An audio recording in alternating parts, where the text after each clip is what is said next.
Welcome back to our channel. आज हम बात कर रहे हैं बैंक्स के बारे में, बैंकिंग सेक्टर के बारे में।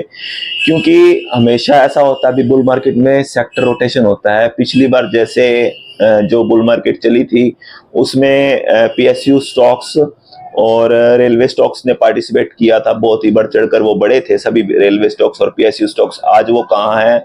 तो मेरे हिसाब से जो अगली बुल मार्केट आएगी उसमें ये स्टॉक्स नहीं बढ़ेंगे, क्योंकि हमेशा सेक्टर रोटेशन होता है। जो पिछले बुल मार्केट में स्टॉक्स चले हैं अनाप शनाप रेटों से, वो इस बार नहीं चलेंगे। और जो पिछली बुल मार्केट में पार्टिसिपेट नहीं किया तो वो इस बुल मार्केट में कर सकते हैं। वो इसलिए मैं कह रहा हूं क्योंकि बैंकिंग सेक्टर मुझे बहुत अच्छा लग रहा है और रिजल्ट भी उनका बहुत अच्छा आ रहा है। हर एक बैंकिंग की जो गाइडलाइंस है वो पॉजिटिव आ रही हैं और कह रहे हैं अभी जो मार्केट है वो अच्छी हो रही है बैंकिंग के लिए। और माइक्रो फाइनेंस बेस पे जो प्रॉब्लम्स थी वो खत्म हो रही हैं धीरे धीरे, क्योंकि फर्स्ट बैंक जो है वो 20% ग्रोथ के हिसाब से चल रहा है। एक तो जो बैंकिंग में जो ग्रोथ होती है, मतलब पैसा बांटना बहुत आसान होता है। आप अगर अपने कहीं भी पैसा बांटने जाओगे तो लोग लेने तो आ जाएंगे। मेन बात रिकवरी की होती है। अभी रिकवरी कितनी हो रही है और मतलब सिक्योर्ड लोन कितना है और अनसिक्योर्ड लोन कितना है, उस हिसाब से बैंकिंग को देखा जाता है। तो एक 20% ग्रोथ एक अच्छी ग्रोथ है। आप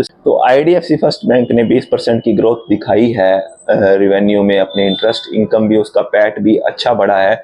वो कह रहे हैं अभी हमारे जो एक्सपेंसेस हैं बहुत कम जाएंगे और एनपीए भी बहुत कम है, लेकिन उससे इनकी पैट ग्रोथ इनके रिवेन्यू ग्रोथ से ज़्यादा बढ़ेगी।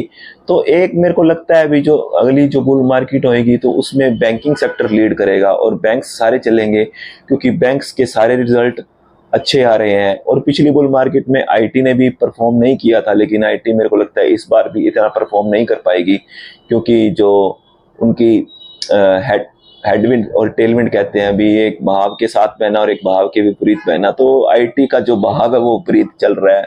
अगर रिजल्ट जैसे कोफोर्ज के बहुत अच्छे रिजल्ट आए हैं इतने खराब एनवायरनमेंट में भी आईटी के, तो मेरे हिसाब से कोफोर्ज तो मंडे को अपर सर्किट हिट करेगा।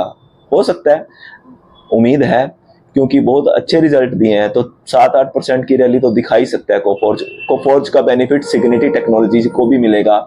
और सिग्निटी टेक्नोलॉजी क्योंकि उसकी एंटिटी है जो उसने एक्वायर करी थी पिछले कुछ क्वार्टर्स में। तो बस यही मैं कहना चाह रहा हूँ। Thank you.